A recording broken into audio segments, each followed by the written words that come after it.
Welcome back to easy learning. आज हम legal aspects of business का क्लासिफिकेशन ऑफ कॉन्ट्रैक्ट्स देखेंगे, जिसका हम क्लासिफिकेशन अकॉर्डिंग टू परफॉर्मेंस के बारे में पढ़ेंगे, which is the third part of this classification. So classification according to performance का हम ये समझ सकते हैं वीकली कि वो 4 पार्ट्स में डिवाइडेड है।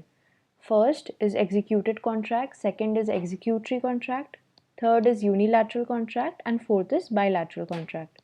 तो हम एक एक करके हर एक कॉन्ट्रैक्ट को समझेंगे।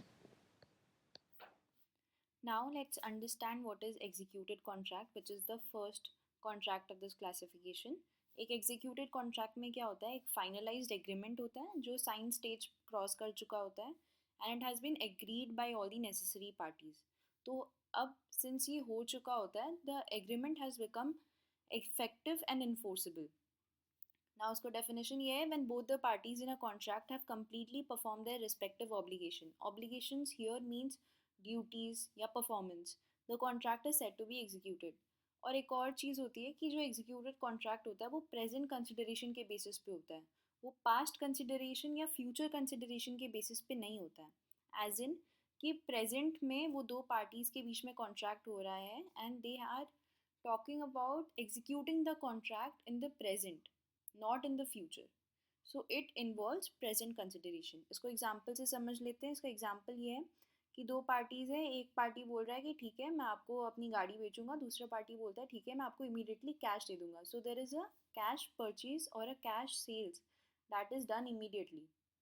So here the example is given, the buyer gives the seller cash for the vehicle and the seller gives the buyer the vehicle.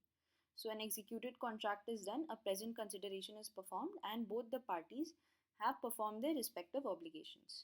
Now moving on to the second one, which is the executory contract. Executory contract के नाम से ही समझ में आ रहा है that it involves future consideration. जैसे पहले executed contract में present consideration था, यहाँ पे future consideration होगा. So executory contract is a contract made when two parties enter into an agreement that involves certain obligations to be executed over time.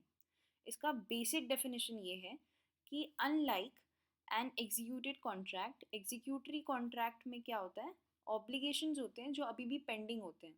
Obligations मतलब कुछ duties जो अभी carry out नहीं हो रहे but it is in contract for a specific period of time. इसका example से समझ लेते हैं. जैसे कि एक इंसान है, that person is putting out his और her apartment for lease. The person who is staying in the apartment for rent, तो वो पर्सन बोलता है ठीक है fine I will pay for the specific period of time that I am staying. The person who is giving the apartment is expected to care for the apartment till that certain period of time. तो इधर दोनों parties के certain obligations हैं जो अभी carry out नहीं हो रहे, which is not in the present consideration but वो फ्यूचर में कैरी आउट हो रहे हैं. So it is in the future consideration. Hence this is executory contract for you. Moving on to the third part of it, which is unilateral contract. Unilateral, uni से हमको समझ में आ रहा है, मतलब यूनी का मतलब होता है वन. सिंस हमने ये सही गेस कर लिया, let's move on to a definition which says the same obviously. A unilateral contract is a one-sided contract agreement in which an offerer promises to pay only after the completion of a task by the offeree. So offerer कौन होता है? The person who makes the offer and the offeree is the person who accepts the offer. सो यहाँ पर unilateral contract का ये मतलब होता है that is an one sided contract, जहाँ पे एक पर्सन जो ऑफरर होता है वो प्रॉमिस करता है कि मैं अपना ऑब्लिगेशन या सर्टेन टास्क या ड्यूटी तभी परफॉर्म करूँगा जब the other party who is involve in the contract does it first. In this type of contract, the offerer is the only party with a contractual obligation. Contractual obligation का मतलब होता है future consideration. So offerer जो होता है, it is the only party in this contract that has a future consideration. The offeree, which is the person who accepts the offer, has to do its present consideration. A unilateral contract differs from a bilateral contract in which both the parties are bound by the agreement. Unilateral में एक party bound होती है by the agreement first, then the other party executes the obligations and then the contract is executed. But bilateral contract में क्या होता है that दोनों party are bound by the agreement and both the parties have to execute their certain obligations at the same time.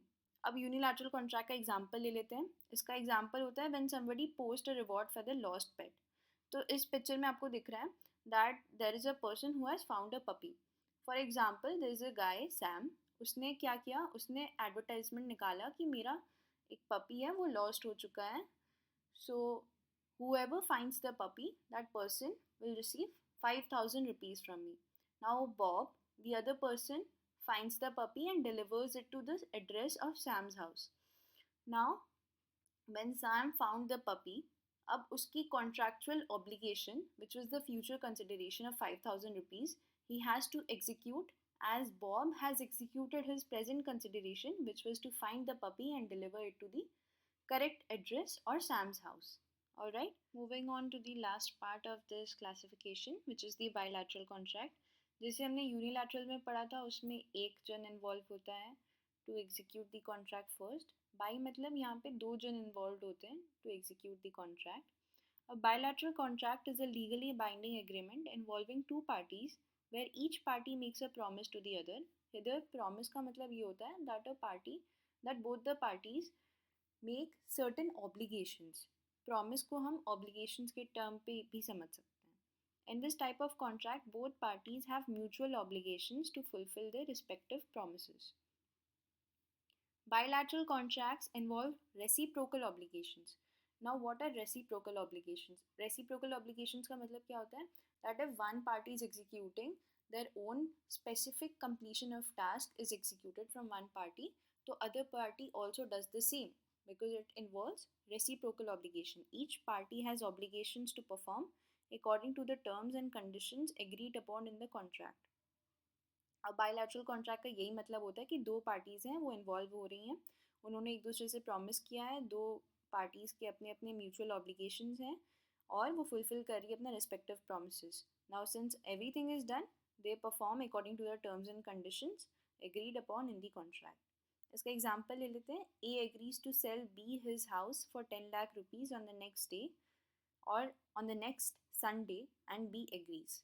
तो यहाँ पे दो parties हैं, इन्होंने एक कॉन्ट्रैक्ट बनाया जिसमें एक पार्टी बोल रहा है कि मैं आपको घर बेचूंगा 10 लाख रुपये में, and the other party agrees and they perform a bilateral contract in which there is reciprocal obligations where one party agrees so the other party also agrees and they say that okay fine हम दोनों ने agree कर लिया, now on this specific period of date and time हम इस contract को execute करेंगे.